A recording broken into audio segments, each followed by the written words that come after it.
Hello crafters, I'm JanB and I'm an independent Stampin' Up demonstrator. Today I'd like to show you how to make this card. It's a stand-up card, like a box, folds flat just for popping in an envelope, and it does fit a standard size envelope. But if you pop a night light, a little tea light underneath, it makes the fire look as if it's actually glowing. Lovely, isn't it? Right, okay, because there are quite a lot of elements to this card with all the colouring bits and the die cutting, etc.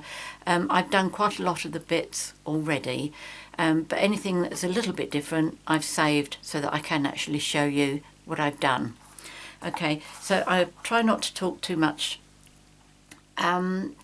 Start off with the cardstock you're going to need. I've used Crumb cake, and this measures 12 inches by 5 7/8. A piece of our Vellum cardstock, which measures 4 1/8 inch by 3 1/2 inches. You'll need some soft suede, which measures at least 3 1/2 inches square. You'll need another piece of soft suede that measures at least 3 1/2 inches by 3/4 inch. You'll need a piece of Pear Pizzazz, which measures 3 3/4 inches by 1 inch. And you'll need quite a few scraps of Crumb cake. So what I'm going to do first is I'm going to work on here, and the first thing I'm going to do is to stamp my background. And I've used gorgeous Grunge, and I'm using the spotty stamp. And because I didn't want the spots to be particularly overpowering, I've used Sahara Sand for the ink.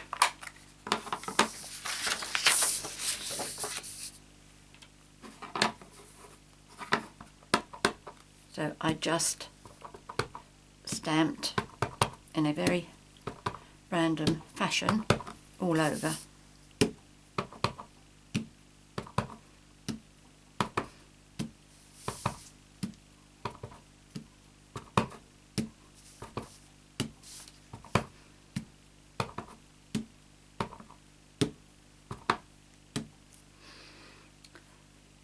So where should we put dirty stamps? Over there. Right, okay, so there's that part. The next thing I'm going to do is my scoring. So I'll bring in my scoreboard. And I'm going to score at 3/4 inch, 1 1/2 inches, 5 3/4, 6 1/2, 7 1/4, and 11 1/2. That's the only scoring that needs to be done.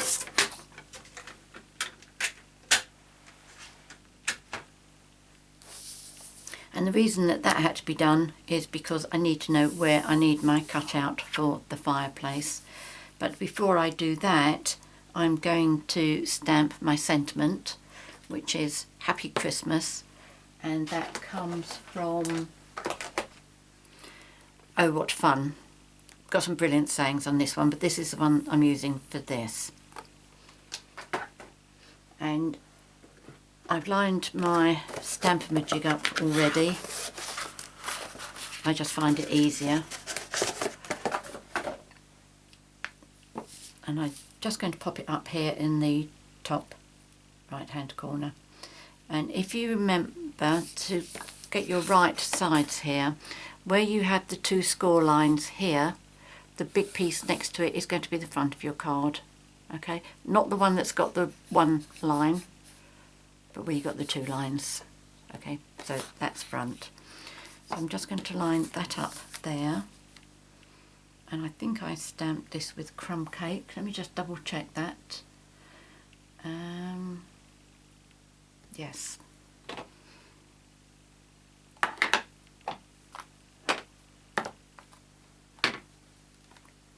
I don't think I've ever done a project that's got so many parts to it.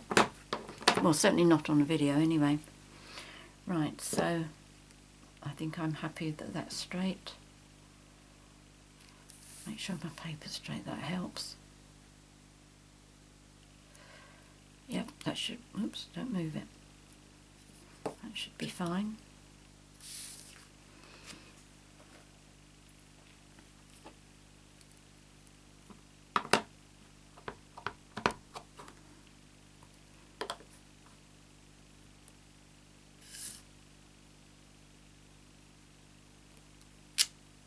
There we go, lovely.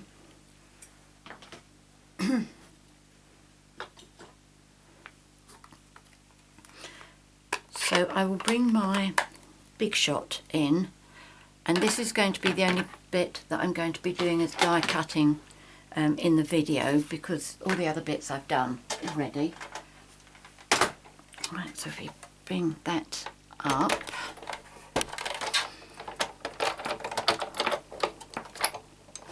So I have my magnetic platform, one cutting mat. I'm going to pop that in there, make sure it's all lined up nice and straight. There really isn't much room to not be straight. And I'm going to use the window die, which is from the Hearth and Home Framelits dies. You also get the mantelpiece there. Although we're using the mantelpiece, we're going to be cutting ours out by ourselves.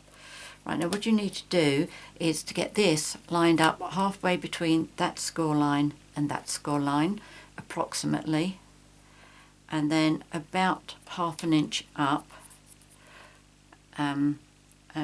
preferably in a straight line. I'm just going to measure mine to see that I have got it more or less straight. Okay, so that's one complete over the halfway. Oh, right, okay, that's good. So that is actually 5/8 of an inch up, so that's okay.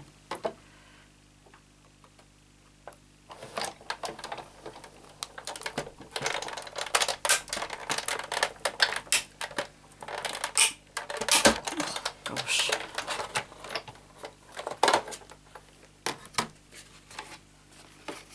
So just take that out, and we don't need this for the time being, so I'll sort that out later on.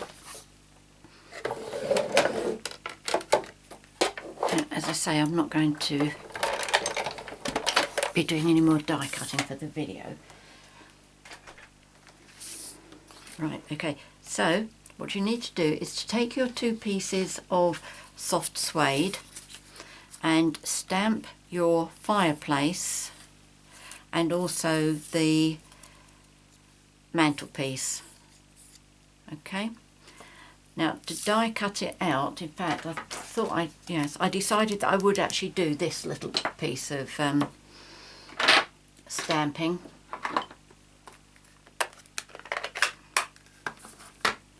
I was very undecided about it. First of all, yes I will, then I wouldn't, then yes I will.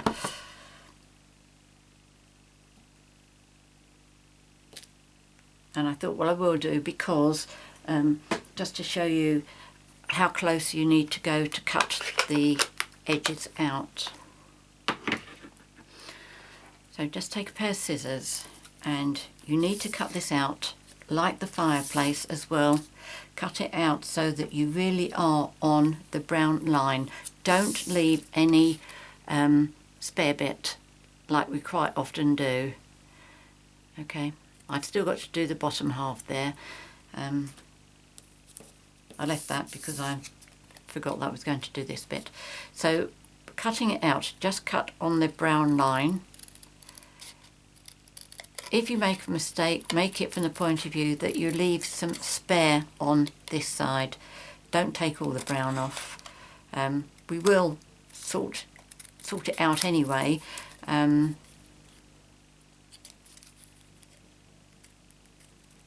but it still looks better if you've had too much on there, not enough. You'll see what I mean when I show you how we cover it up. Now when I'm cutting pieces out like this and I've got tiny little corners to come through, I just snip that bit off. I go into that bit and then I cut that piece up there.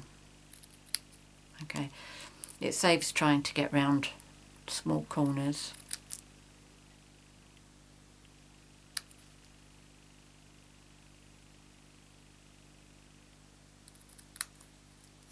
Went too far on that one. Never mind, I've got a spare one here which I'll use. Okay, so to fussy cut this one out, as I say, cut all the way round here. Let me just cut this last piece off. The difficult bit obviously is how you're going to cut the inside out. And the way you're going to do it is very carefully break a hole into the centre and then cut around very roughly, reasonably closely to the edge. I'm probably leaving about 1/4 of an inch, I suppose. A very flexible 1/4 of an inch.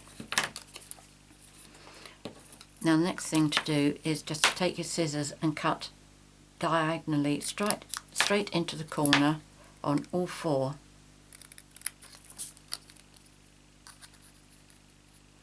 Now the thing is, the problem with trying to cut round corners like this is you frequently finish up bending your cardstock and it doesn't look very nice with what you're finished with.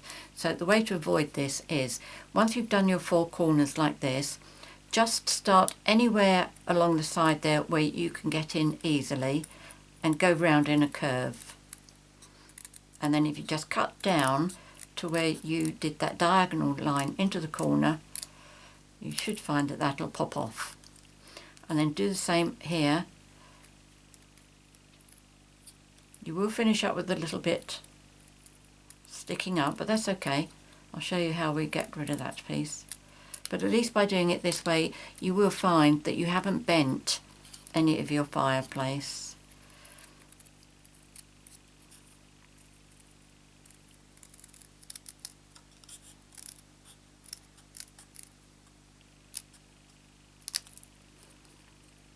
Okay.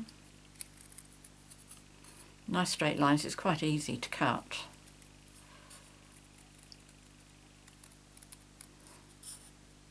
I just find it's the corners that are the difficult bits. Right, now what I do is I come back to the other side, and this is quite alien that I'm going to be cutting where I can't see this side. I'm having to look here, but at least I can cut towards the outside. Okay, and this is where if you miss, you leave a little bit extra on there that you can't get hold of without bending your cardstock. Not to worry, because we can cover it up, which is the next step that I'm going to show you once I've cut the four bits off.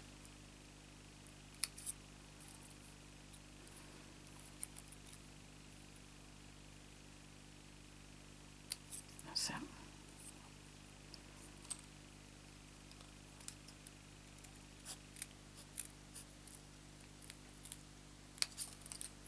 I mean, you will see mine buckling a bit as I'm working, but not to the point where it's going to leave any creases. There we go. So that's fine. It's a little bit bumpy there. So if I can just turn it over and straighten that bit up. Yep, that's better. Okay, so get rid of these pieces. That looks quite decent. Save that one. Okay, so now what I do is I get my soft suede marker pen, which is this one. Yes, and I use a brush end, and keeping my work facing up, so that's my stamped part facing upwards, and my pen underneath, I just go like that along the edge, and if there's any white bits it will cover it up.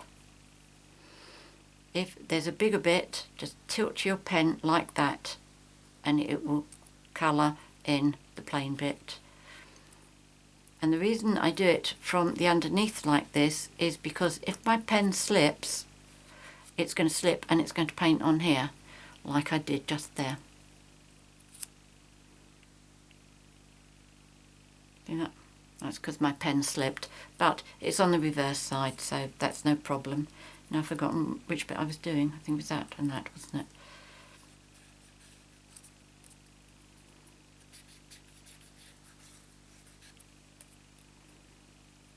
And that bit's been done, and then I do the outside as well. This is always a useful thing to do if you're cutting something out, particularly if you're doing something on white cardstock. If you've stamped it in black and you are cutting up to the edge like we have done here, if you go over the edge like I am with the black pen, it colours it all in. And I'm not sure whether I did this bit, did I? Well, I'll do it again just in case. No, I didn't do it. I can see the edges.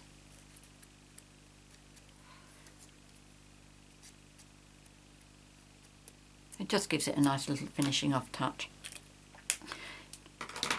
Now, before we can start putting all that together, we need to do our vellum. So I'm going to take that and my embossing buddy. Just clean that off, make sure there's no fingerprints. Right, I'll bring that back in a moment. But for this bit, I'm going to use my grid paper here. And what I'm going to do is I'm going to line my paper up. See if I can push this forward. There we go. So it's lining up along this dark line here and also the dark line that's going up there. And I can see the little lines underneath. Now what I want is the base of my fire that I'm going to be stamping on here with Versamark. I want it to be on the 1/2 inch mark, which is the second light, the second dotted line up here. Okay, so I can line it up there, and I also want to line it so it's in the centre. And because I can see the dotted lines through here, it's going to be easy to get it positioned. So with the stamp and the Versamark, and I'm going to be using Early Espresso embossing powder. Okay, so first of all, ink this up with Versamark, and I'm just going to bring this down towards me a bit so that I can line it up without getting my head in the way. Okay, so I can see that I've got just over about 2.5 columns of squares coming downwards, and the base of my flames are going approximately onto the second line. It's gone a little bit crooked, but I'm not going to worry too much about that. Okay, so that bit. Now I will bring my spare sheet back in again so that I can sprinkle the embossing powder.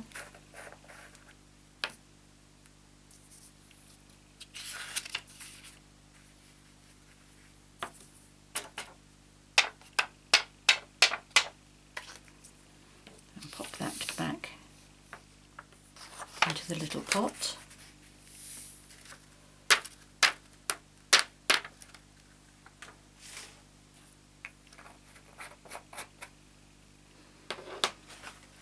Give this a little mop up.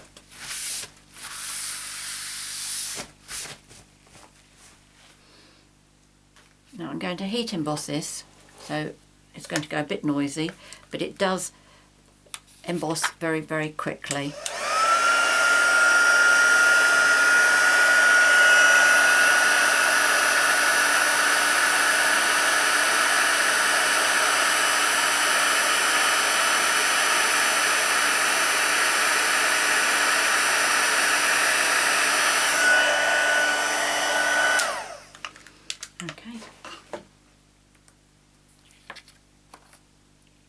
that's gone really nicely.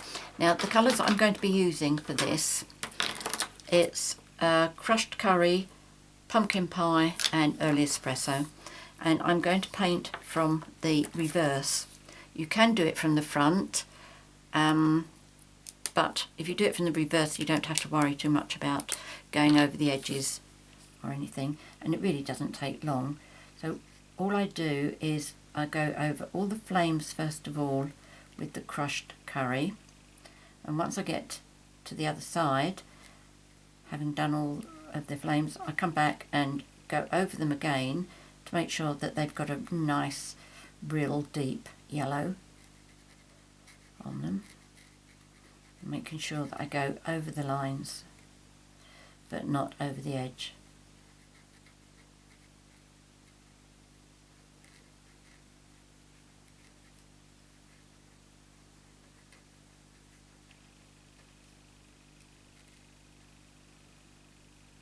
Okay, so that's done first time. Just going to go over quickly now to make sure it's a nice rich colour.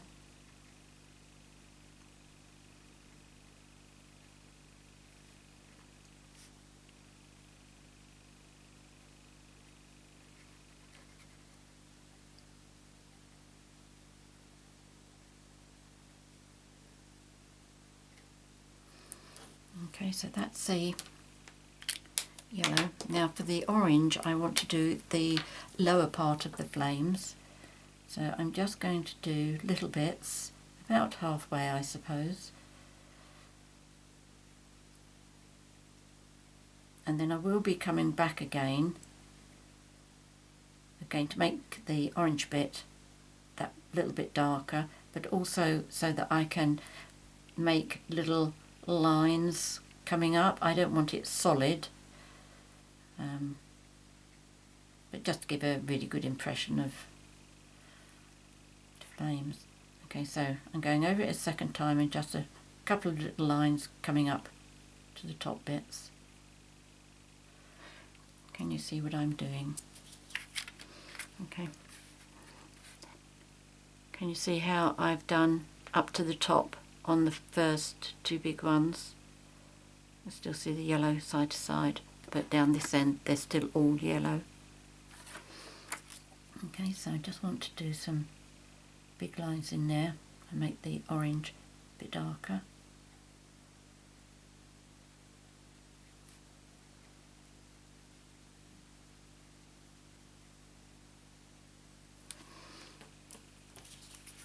Okay, then I'm going to turn it over, make sure I haven't got any white patches on there. Okay, see how you get the two-tone with the flames? Looks a bit more lifelike than just having all yellow. So I'm going to turn that back over again, and I'm going to use early espresso, always the brush end, and I'm going to do the logs.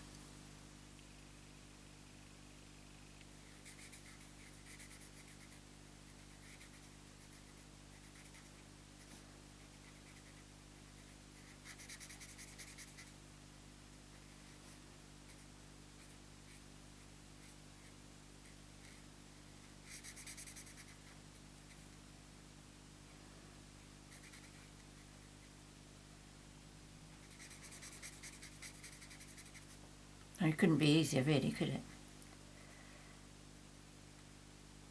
And you just turn it over and have a look at the other side and make sure you haven't missed any bits.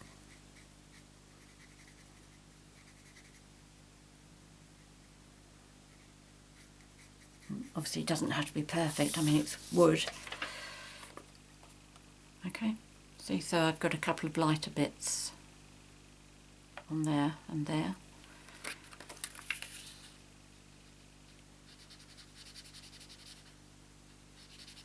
Which that's going to be fine for me. Oh no, there is one piece there that's very light. Okay. Thing is, you could spend all day sitting here, keep doing this bit, that bit, and... Right, now the fun bit begins. Putting all of this together. Right, I'll show you the other bits that I've already done. Okay, so I've done the fur, I've done the cat, and I've done 3 stockings here. I've done 2 the same and 1 of the big one, and there's the bow that I'm going to pop on there. So first things first is to get this adhered onto here. I'm sorry, yes, that's right. The shelf part comes down towards the bottom as the hearth, and when you sit that on there, you will notice that it really is an amazingly close fit. It really does only just fit on. Okay, you can probably see from the amount of the brick wall there is that's coming over onto this bit. But it's no worries, because we are going to put the fur on it as well, plus fact, so that will block out any gaps from the front, and then at the back we'll have the vellum. So I do recommend that you use your silicone mat, and what I'm going to do first is let's keep this up the right way, otherwise I'll finish up terribly confused. So what I'm going to do first of all is I'm just putting a very small amount of Tombow right on the very edge of the fireplace. I'm doing it down both sides and across the bottom. Okay, you can see how much I'm doing that.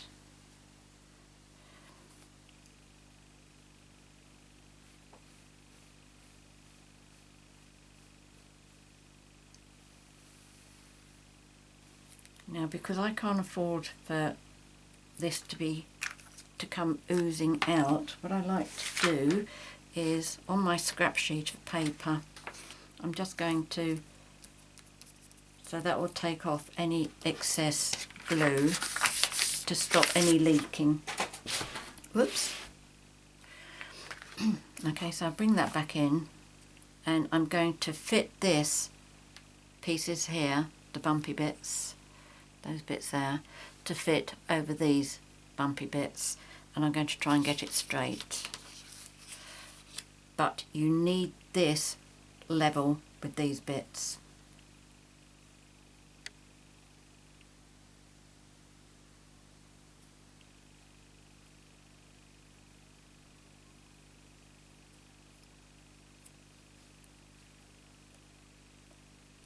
Okay. So I've got my silicone mat underneath, but remember that is still going to be sticky because I've still got all that glue. So put that down so it's not, the paper's not actually touching the glue. The next bit I'm going to do is I'm going to put this piece on, and I'm putting the sticky out bits, the actual shelf bit, just above here. Now what's going to happen is it will just about touch the top of the fireplace. Now again, I'm going to put my Tombow right on the very edge.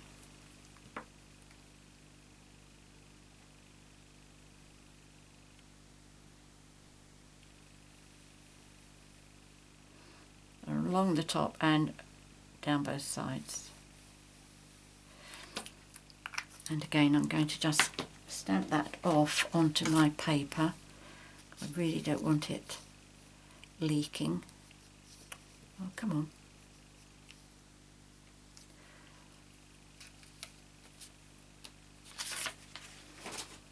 All right.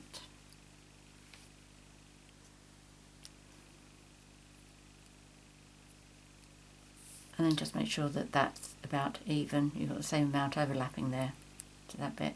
And I can see that I'm exposed a little bit at the top there, which is not good.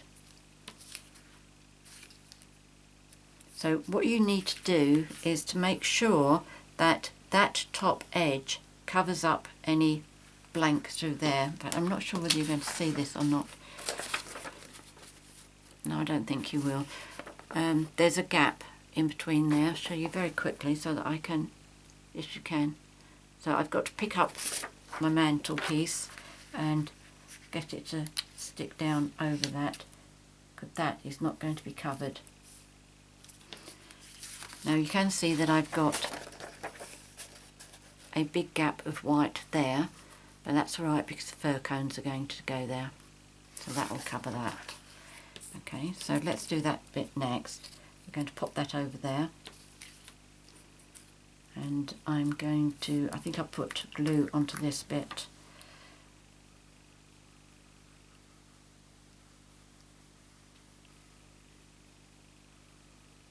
Some on the fireplace, some on the mantelpiece, like that.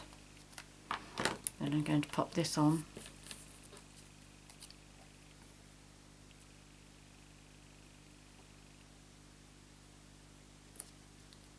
And again, try and make it sort of centre. Now to turn it over, what we need to do is we need to put this on there, and we're going to do it so that we're going to line up this bottom line here on the bottom line of the fire.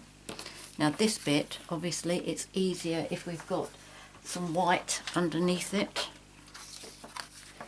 like this, then we can see where we're going with it. And what I'm going to do is I'm going to use fast fuse. Yes. And I'm just, yes, got to do it on the front. Just going to put a line down on all four sides.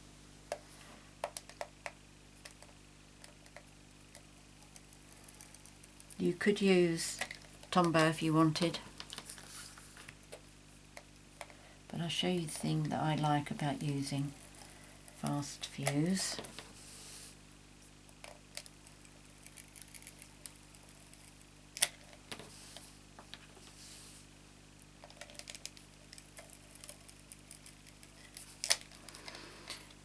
I really do need to clean mine.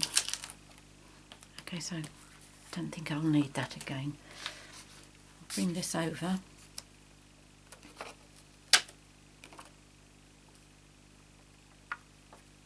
And then obviously there's no leeway for making a mistake with this. So just make sure that where you've got it, you're going straight and your fire is actually in the centre and touching the bottom. Okay. So that's like that. Now the thing that I do like about fast fuse is if you've got any glue left over here, if you rub it, it just rolls up as a ball, and it's so easy to get off.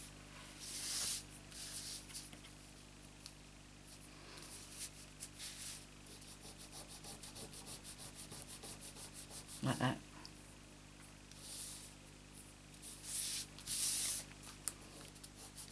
The last thing you need is for the inside to be sticky, because when you close it to pop it into an envelope, it's just going to stick itself down.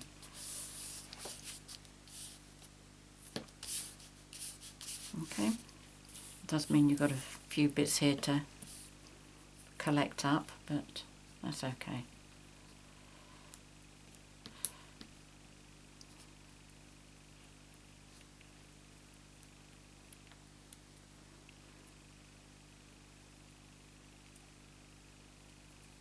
Right, there we go.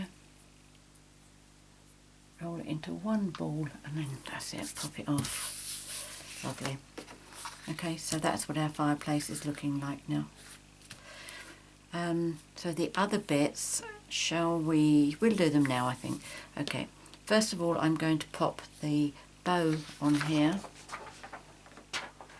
Again, I'll use Tombow for that.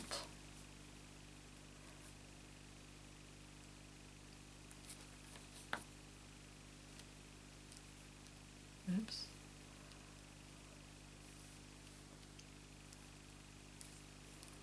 There we go. If you do find that you get anything sticky on the inside of your card, if you just go over with your embossing buddy, that will kill the all the sticky bits. Okay, so you can see with these, two of these have got the white there, one hasn't. I wanted to show you how I got that there. I don't know whether this is a standard thing or whether I've just stumbled on something, but I've never seen anybody do this. I use a white gel pen, and I have, put that down there, I have some Dazzling Diamonds, and all I did was I coloured that top part, did my best to leave the brown part showing, and then because this is really quite wet, it stays wet for a little while, not long, but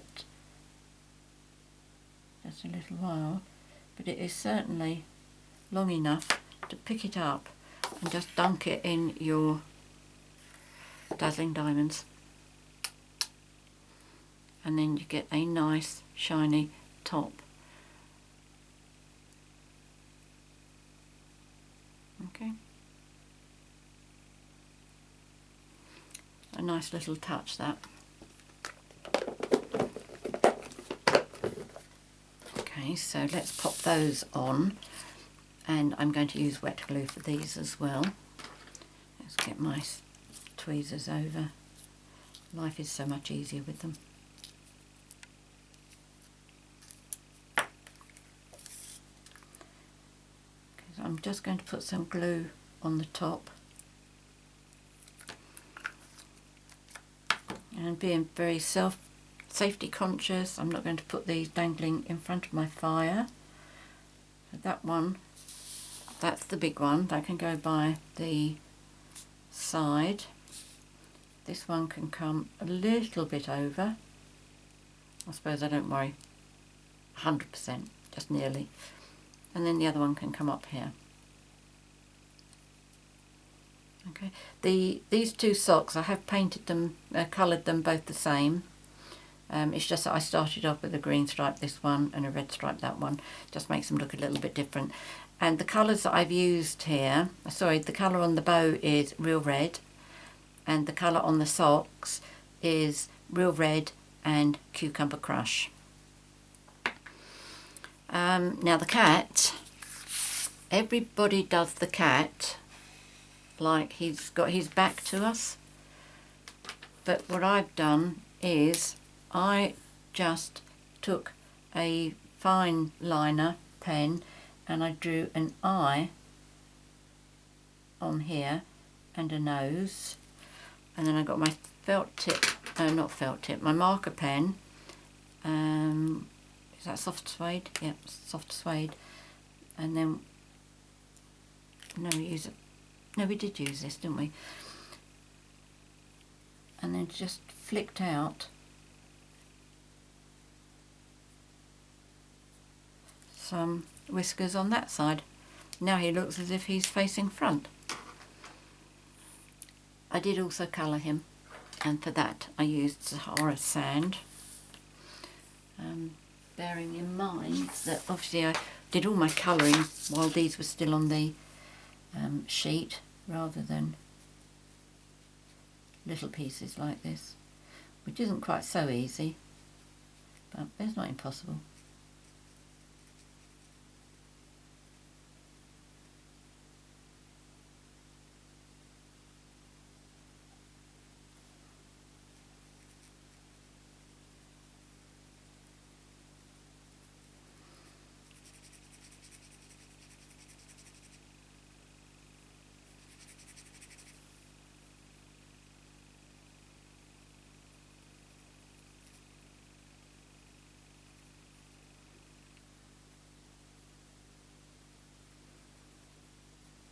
I have to say, I haven't seen anybody make this cat face front yet.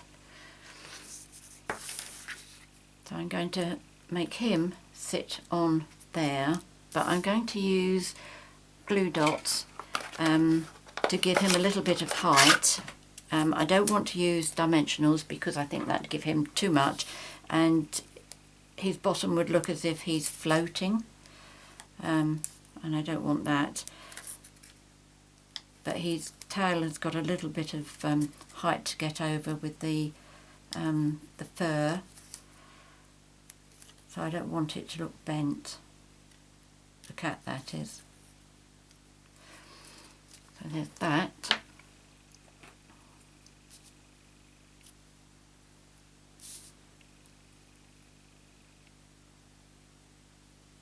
So I'm going to pop him there. And I think that's everything on there, isn't it?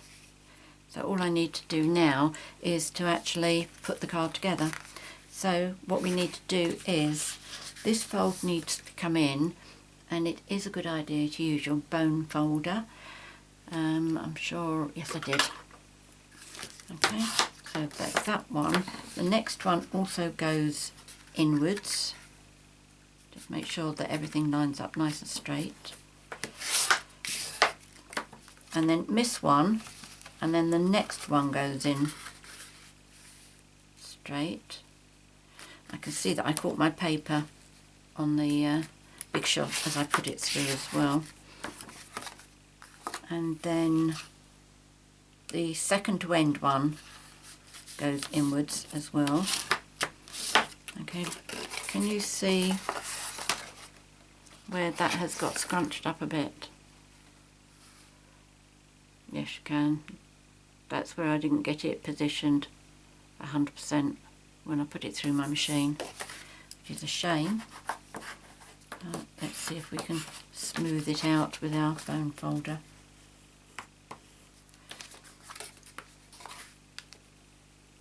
Oh yes, look at that. That's the result. See, you can do quite wonders with your bone folder. Almost gone. And considering that's going to be that bit there, not too bad. Right, these last two folds, we're going to do them outwards.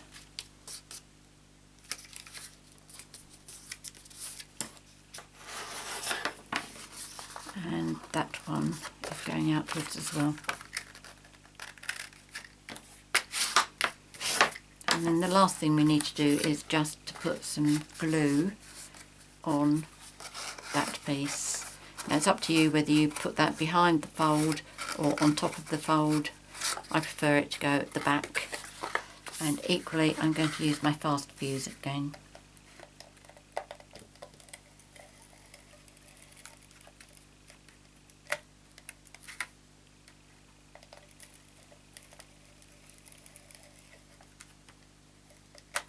There we go. Fold that over. And what should happen, as with any box, that should just line up with that, and it's not going to, it looks as if I folded something wrong there. So I'm going to move it so that it does fold. In fact, you're not lining up at all there, are you? That's better. There we go.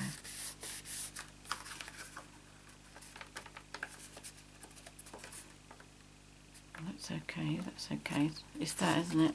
Done something wrong there. So that's 4 inches, and it should be 4 1/4. 4 1/8. Oh well, never mind. Mine's slightly wrong. Just make sure that that is correct. 1 1/2 to 5 3/4. That is 4 1/4, and 4 1/4. Yeah, that's right. I must have done it wrong because the measurements I've given you is right. Never mind, this one will be sitting on my mantelpiece. So there we go. Let's just have a look at it with the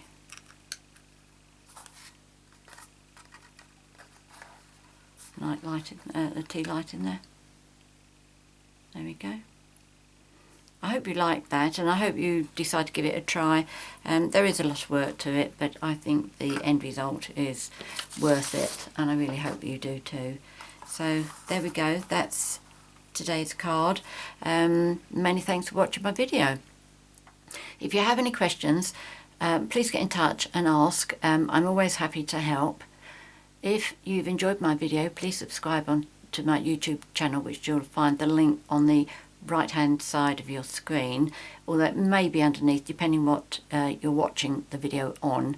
If you'd like to buy any of the products that I featured here today, please click on the link that's at the bottom of the screen, and that will take you to my 24/7 online Stampin' Up shop. Many thanks for joining me today. Until tomorrow, no, sorry, until next time, happy crafting. Cheerio.